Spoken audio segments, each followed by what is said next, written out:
Coming up next on this edition of In the City, one old-time festival draws tourists to Murfreesboro from all over the country. Plus, a new program at Linebaugh Library makes understanding foreign languages a little easier. Also, City Manager Rob Lyons discusses the city's new comprehensive plan. And the Murfreesboro Fire and Rescue Department rolls out new life-saving services. All this and more coming up right now on this edition of In the City.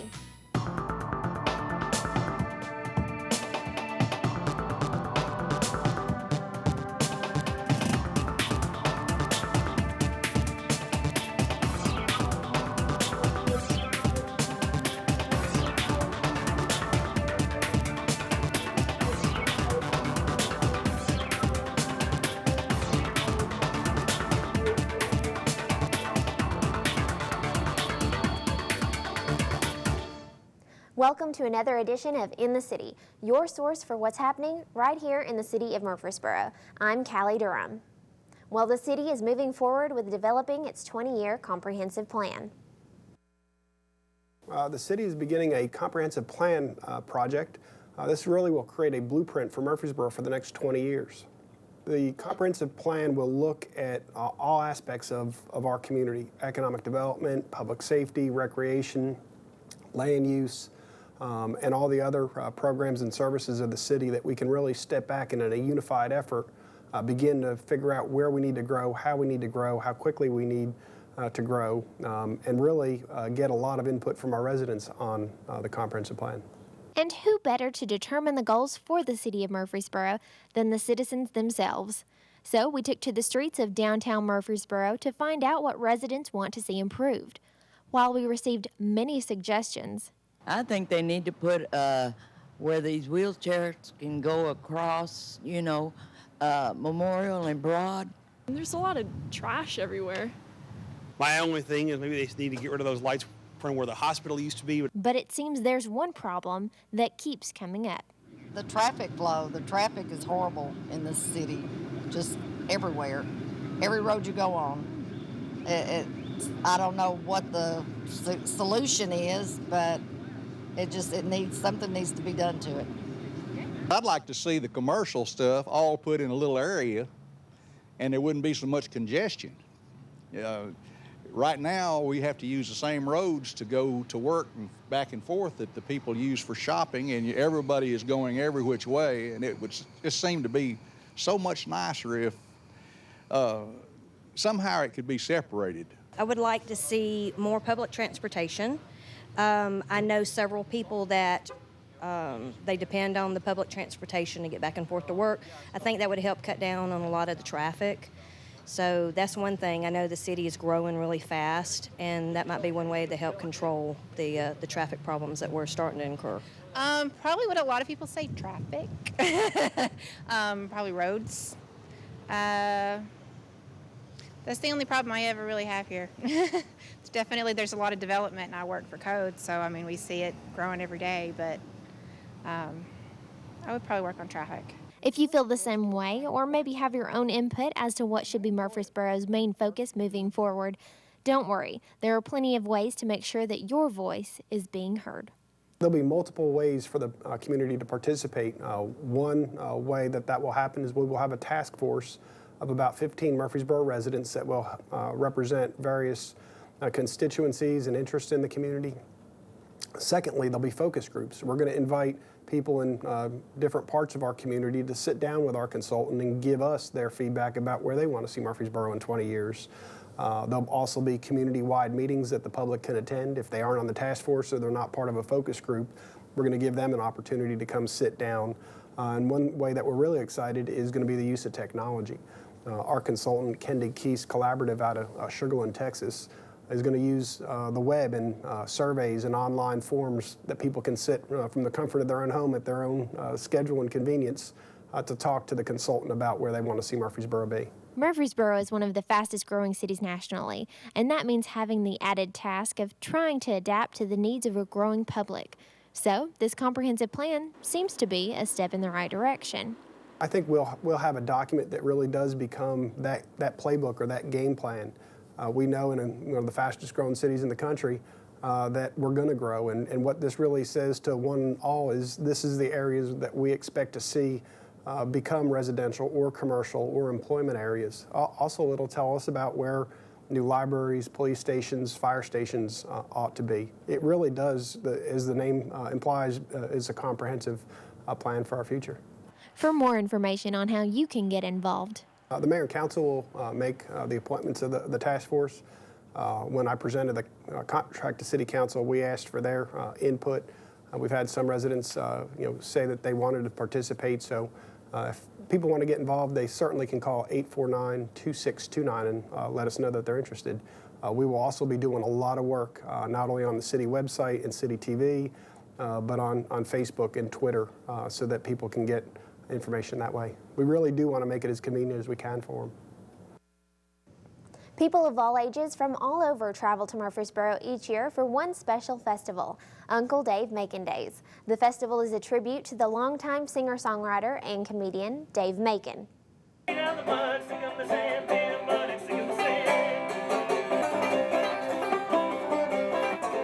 Well, it's one place that anywhere you look, there's sure to be someone picking and a grinning. The 37th annual Uncle Dave Macon Days Festival draws large crowds with numerous vendors that display their homemade goods and crafts at Cannonsburg Village. That's where we met local vendor Heather. I am here at Uncle Dave Macon Days in the Printing and Grinning booth with my friend Laura Baston, and we are selling some letterpress prints that we make. We both carve in wood and in linoleum, and we make prints out of that. The festival boasts merchants selling everything from fresh squeezed lemonade to canned jams and jellies. You can even see how lye soap is brewed, watch artists throw pottery on their spinning wheel, and even hear the rare musical talent of water glasses. I just think the atmosphere here is great because it's really supportive of all-time music, all-time crafts, and as a vendor, it's really great because you know your neighbors are going to be really interesting and nice and fun to work with folks. So I think we've spent equal amounts of time learning from our neighbors as sharing our own printmaking booth, but it's been really fun. Heather even had the opportunity to record a song on a fellow vendor's antique Edison phonograph cylinder, which was the first commercial medium for recording and reproducing sound. It was just a fortunate pairing. I think we've all sniffed out in our booth who plays instruments. So we were just playing earlier, and Martin asked if I wanted to record a wax cylinder. So it was really fun to get to sing into the horn and record it and hear it a few seconds later. It's a really interesting process, and I was glad that we just luckily ended up next to him. Many different unique trades or interesting machinery can be found on the festival's grounds, but the main event is the musical competitions. This year's festival introduces a second stage located at the pavilion behind the church, in addition to the main stage, which is where I met Lauren. I've been playing fiddle for 2 years and violin for 4, and I'm competing against everyone in my age group, 12 and under.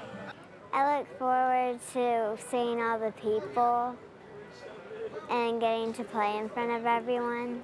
Whether you're a beginner or a seasoned musician, this is one festival that encompasses anyone who loves old-time music and dance.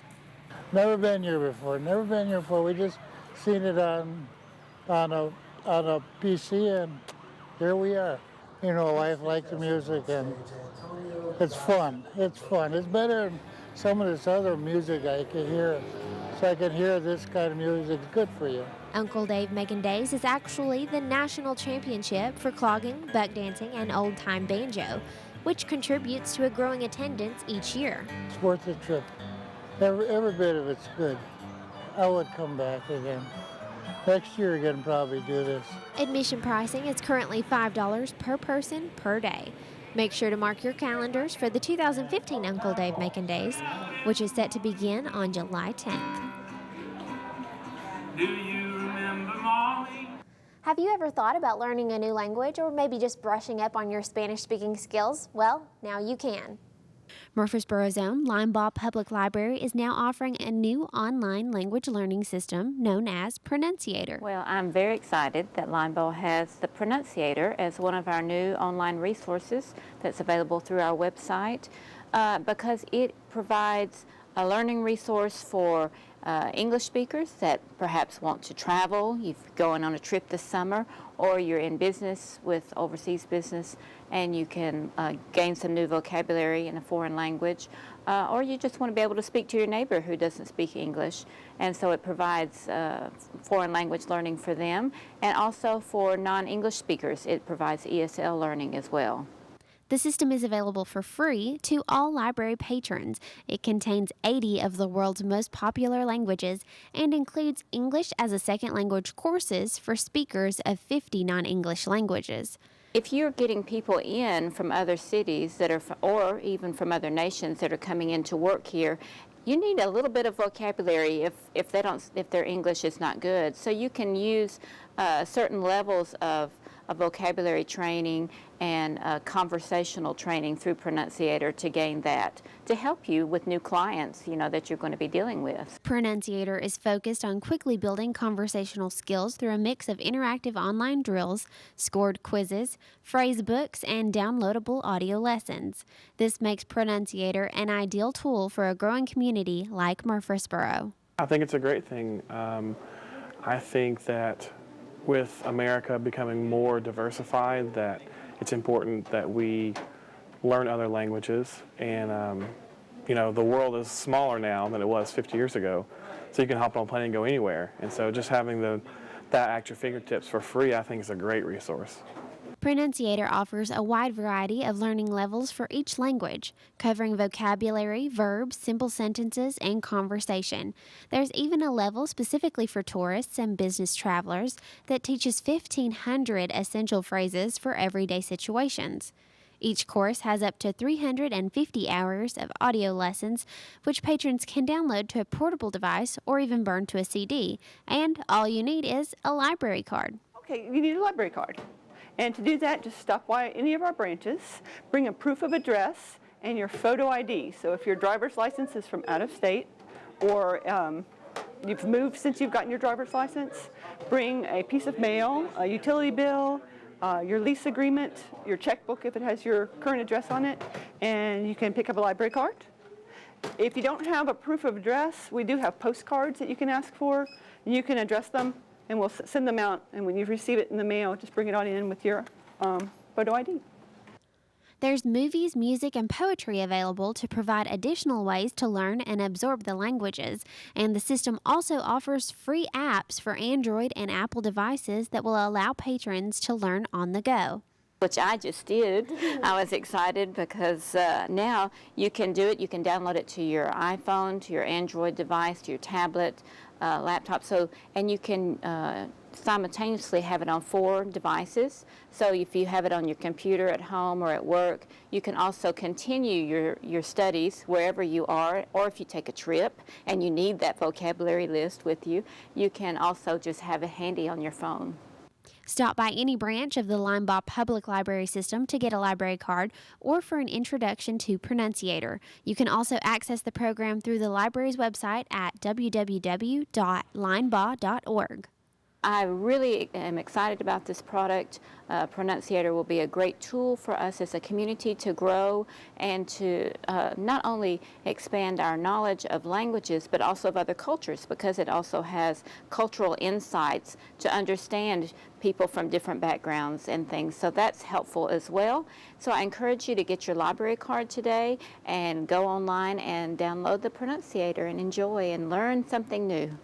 For more information, you can contact the Linebaugh Reference Department at 615-893-4131, extension 117. One of City Council's goals is to engage with city residents, which is why the Council unanimously voted to begin holding public comment meetings once a month, 30 minutes prior to the regular meeting. The Murfreesboro City Council has unanimously voted to hold public comment meetings 30 minutes prior to the first City Council meeting of the month. Councilman Eddie Smotherman was the first to pitch this idea.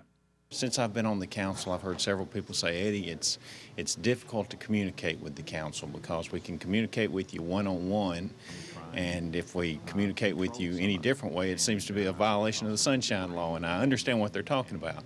So And oftentimes we lose communication when we communicate in text or when we communicate in social media.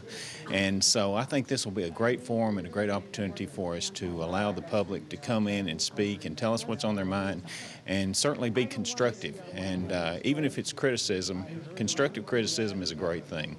And we'll have a better city if we understand what it is they're asking for and provide the services that they're requesting. Mayor Shane McFarland echoed Councilman Smotherman about the public input meetings.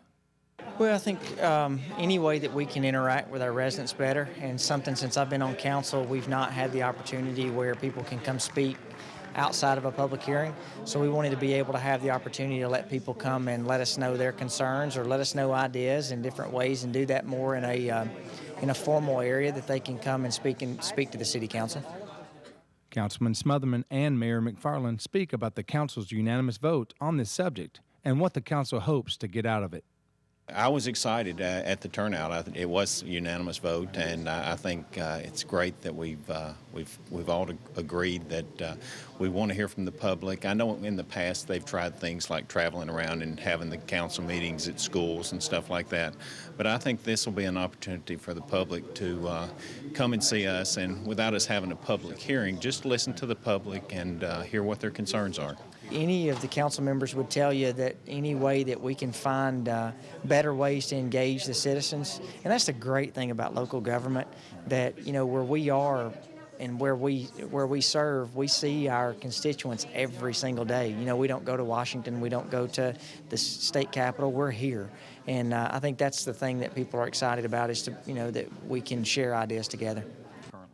Councilman Smotherman reminds residents this is not intended for personal complaints. It's intended for matters where the council can provide better services to residents, hoping the subjects will lead into broader discussions amongst the council. It will be once a month, and it's going to be the first meeting of the month, and we'll allow the first 30 minutes of that meeting, which will start at 6:30. It'll be 3-minute segments, and each person can come up and speak for 3 minutes. And hopefully once they've finished speaking, if there's time left between then and the council meeting, that we'll be able to discuss it as a body and see if there's anything that we may be able to get our legal department or one of our staff members started working on something that if it's a great idea, let's implement it. We've put a big emphasis on open government. If you look at our website, open government, transparency. So that's a big theme, and want to do whatever we can to give people a voice to come speak. Persons wishing to speak should call the mayor's office at 849-2629 or email ktig@murfreesborotn.gov and give their name and address. Pre-registered speakers will have 3 minutes to address the council. If time allows, others attending the meeting may also speak. Reeves Rogers Elementary is changing from a magnet school to a neighborhood school, which includes a new principal and new excitement. Their new principal tells us more about the transition. It's going to be nice being at Reeves Rogers, making it a neighborhood school again. It's a very diverse area, so the population of the students is going to be incredible. I think being here in the community in the smaller setting is a wonderful benefit for students. The school was built in 1959, so it has been in Murfreesboro for quite some time.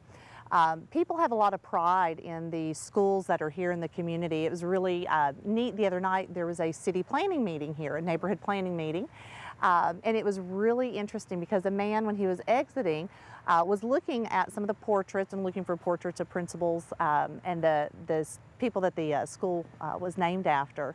And he stopped and he goes, "I remember Miss McNabb teaching us the alma mater." And he started singing it, remembering it from when he was an elementary school student here. And what touched me the most was he got choked up and teary-eyed. And it just shows us how much our community schools mean to Murfreesboro. And I know there's always a push for new and the best and new technology and new buildings, but to be able to have a school system that invests in the buildings that have been around for so long and to maintain them in a way, not just with the facility, but also the technology advances, It just shows how much Murfreesboro City really believes in the schools and the school system here. I started my teaching career in Wilson County. I taught high school English at Lebanon High. I went to Wilson Central High School and opened it as one of the media specialists there. And then when Scales Elementary was opening in Murfreesboro City Schools, I took the position as media specialist at Scales Elementary. And then I did 1 year at Central Magnet teaching high school English again. And then I got the position as assistant principal split between Discovery School and John Pittard. And then finished last year full-time at John Pittard and then was named principal of Reeves Rogers. Open house was absolutely amazing. We sent out notices to the community. All the kids who were zoned to Reeves Rogers for this coming school year were invited to attend with their families. Turnout was amazing, the excitement, the children. Our open house was 2 to 4, and we were still having families come at like 3:50 to come and meet teachers and tour the facility. Just the enthusiasm, the excitement. The parents were so excited and positive, and I really think that came from the excitement that Murfreesboro City Schools has put into opening up Reeves Rogers as a neighborhood school again. And I think they felt very comforted at seeing the excitement and the enthusiasm from our faculty and staff here. When the system decided that we were going to open up Reeves Rogers as a neighborhood school again, there was a survey sent out, questionnaire, what kind of mascot do we want? We were looking for names. Mustang actually was one of the suggestions that came up several times, and we thought, you know, that fits in really well with our neighbors right across the street with MTSU. We wanted to tie in as much as we could without repeating, because we did want our own identity. So we did go with Mustangs. We nicknamed our Mustang Thunder because we have lightning right across the street. We did do our colors red and silver again just to have our own identity. And I was really, really pleased with the work that Lisa Trell did with the graphic designer to come up with our logo. It's absolutely amazing. Just the comments about how positive and just unique and nice it looks is really nice. The kids loved it at open house as well. How would you like to watch a flick while floating in a pool? Well, one Parks and Recreation summer event allows you to do both by taking in a movie while going for a swim. July marks a month that Murfreesboro's own Parks and Recreation Department celebrates encouraging communities to lead active lifestyles by hosting several fun-filled athletic-based events. They're getting ready for their flick and floats, which is something where they put up a movie and we swim in the pool. This may only be the second year of Flick and Float, but it is already becoming a very popular activity. Flick and Float, it's our second annual event in which we have a movie at the outdoor pool here at Sportscom. And it's just to get people to come out and enjoy the pool and watch a movie poolside in the evening. The event is actually so well attended that people wait in line and rush to stake their claim on a place with a good view of the screen. Being the second year that we've had it, it was very popular last year, and based on phone calls and emails and interest, I think it's going to be just as crowded, if not more so this year. So I think we're going to continue to make this a July annual event each year. Each Flick and Float allows Murfreesboro residents with a free opportunity to come out and enjoy watching a movie while also swimming and staying active. And all of the film selections maintain a water theme. Last year, they showed Finding Nemo. And today, they are showing The Little Mermaid. And this is all part of Parks and Recreation trying to make being active a little more fun for everyone. Being with Parks and Rec, part of what we really want to do is to get people to lead healthy, fulfilling lifestyles. And we have that from our facilities having aerobics classes, group water exercise classes. Our swimming pools have lap swims and swim lessons. Our greenways, we encourage biking and walking and running. We offer running programs, athletic programs. We have walking trails out at Barfield Crescent Park even. We just really try to encourage people to get out to their parks and get moving and get active so that we can help fight this national problem with obesity. The National Recreation and Parks Association is trying to get more and more people involved by making small changes in their daily routines, like simply moving a typical indoor activity to outside. I did come last year, and this is something I do like to do. I like it. I like it a lot. Like when I'm like in my car watching a regular movies Under the Stars, I'm like, whoa, I can't wait until Flick and Float. Whether it's attending Flick and Float, participating in an aerobics class, or even taking a walk on the Greenway, these are all small steps toward leading a more active lifestyle. If you're interested in this Flick and Float and finding out more information, you can like us on Facebook. We have a Parks and Rec page. And also you can email us at recreation@murfreesborotn.gov. One popular Murfreesboro hangout is being unveiled after undergoing a major facelift. The newly improved McFadden Community Center, which was first opened in 1968, just completed renovations and is now open. Today is a grand reopening of the McFadden Community Center. We've got a bounce house, we've got Mike Philpott on the dunking booth, we've got hot dogs, popcorn, chips, we're giving away free t-shirts. This is just the place to be today. The biggest addition to the outside is our new lighted flagpoles, and we also have an awning that we've added to the front entrance to make it more appealing for people when they come into the parking lot. As you enter the building, our office was on the right-hand side, and now we are on the left-hand side. And what that does is that has the staff able to see in the different locations. You can see in the gymnasium, or you can see in the game room, or you can see through the hallways. It makes it much more worker-friendly and user-friendly. And probably our biggest change is the improvements to our gymnasium, our gym floor. This is the same gym floor that was originally here, but it has been resanded, repainted, and as you can see, looks brand new. No one can tell the difference. They have also added new lighting, as you can see, and they have also added heat and air units that are new, which makes this a very, very functional space now. We actually had a company out of Chattanooga that came and striped the floor, and as you can see, the black stripes are for the basketball and the red stripes are for our volleyball. They actually do a lot of NBA floors, which is kind of neat. When the guys came, they showed us some of the floors that they had done throughout the country for the NBA. We also improved our restroom facilities. There was only enough for a couple of people to use the restroom, and now we have lots and lots of room for people to use the restroom. With the addition of the athletic staff in the McFadden Community Center, of course, office space was very limited. So we had a lot of office space that was not usable or was being used by other outside organizations, and we were able to secure these locations and redo this area. So what you have here is the actual athletic area, athletic suite. These offices are for the full-time and for the part-time. All of the athletic staff is housed now at McFadden Community Center. And one of our hidden areas that a lot of people don't know about will be our courtyard here at McFadden Community Center. Our courtyard is for when the kids come, they can eat their lunch out here, they can do their homework out here, the staff eats their lunch out here. There's flowers, there's a lot of nice area. It's very nice to be able to come out here and enjoy a nice sunny day. One of our most popular hangouts is our game room. In our game room, we have foosball, we have a pool ball table, we have bumper pool, and we also have ping pong. Kids like to come in here and play these games. They like to play card games, board games, they like to read, and we even have a TV if they want to do that. McFadden Community Center is open during the summer from 10 a.m. to 4 p.m. for youth 8 through 13, and from 5 p.m. to 8 p.m. for all ages. During the school year, we're open from 3 p.m. until 8 p.m. for all ages.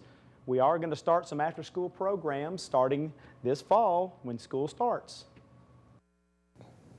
There's always something happening in the city. Recently, the Murfreesboro City Council voted to rename Westview Mini Park to Gladys Blanton Park to honor a dedicated worker who served the city as a crossing guard from 1958 to 2009. The Murfreesboro Fire and Rescue Department is now accepting applications for the 12th session of the Citizens Fire Academy. MFRD also announced the launch of its upgraded medical response services.